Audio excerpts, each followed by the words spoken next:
2026 IPL సీజన్లో ఎట్టకేలకు Mumbai Indians తమ వరుస ఓటములకు చెక్ పెట్టింది. గుజరాత్ టైటన్స్ను 99 పరుగుల తేడాతో చిత్తుగా ఓడించి ఈ సీజన్లో సెకండ్ విక్టరీ నమోదు చేసింది. నిన్న అహ్మదాబాద్ వేదికగా జరిగిన మ్యాచ్లో నంబర్ 5లో బ్యాటింగ్కు వచ్చిన తిలక్ వర్మ క్రేజీ హిట్టింగ్తో 45 బాల్స్లోనే సెంచరీ చేసి ఎంఐ విజయంలో కీలక పాత్ర పోషించాడు.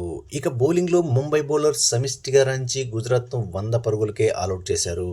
దాంతో 99 పరుగుల భారీ తేడాతో విజయాన్ని నమోదు చేసిన ముంబై ఇండియన్స్ రన్ రేట్ మెరుగుపరుచుకుని పాయింట్స్ టేబుల్లో 7th ప్లేస్కు చేరుకుంది.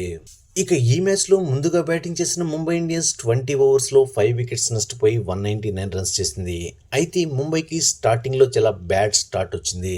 గుజరాత్ పేసర్ కగిసోర్ రబాడా రెచ్చిపోవడంతో ముంబై ఇండియన్స్ పవర్ ప్లేలోనే 3 ఇంపార్టెంట్ వికెట్స్ కోల్పోయింది. ఓపెనర్ దినేష్ మాలేవార్తో పాటు మరో opener Quinton de Kock, Suryakumar Yadav wickets తీసిన రబాడా ముంబైకి షాక్ ఇచ్చాడు. అయితే ఈ సమయంలో క్రీజ్లోకి వచ్చిన నమంది, తిలక్ వర్మ ముంబై ఇండియన్స్ను ఆదుకున్నారు. వీళ్ళిద్దరూ కలిసి 4th వికెట్కు 50 రన్స్ యాడ్ చేశాక నమందీర్ అవుట్ అవడంతో హార్దిక్ బ్యాటింగ్కి వచ్చాడు. ఇక ఆ తర్వాత నుంచే తిలక్ వర్మ విధ్వంసం మొదలైంది.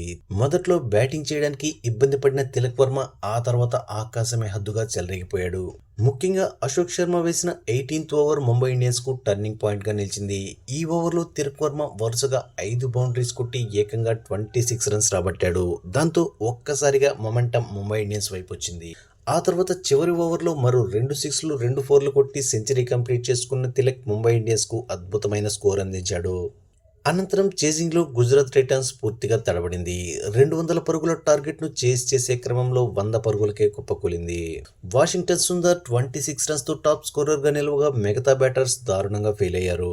ఇక ముంబై ఇండియన్స్ బౌలర్లో అశ్విని కుమార్ 4 వికెట్లు తీయగా మిచెల్ శాంట్నర్, అల్లా గజన్ఫర్ 2 వికెట్లు పడగొట్టారు.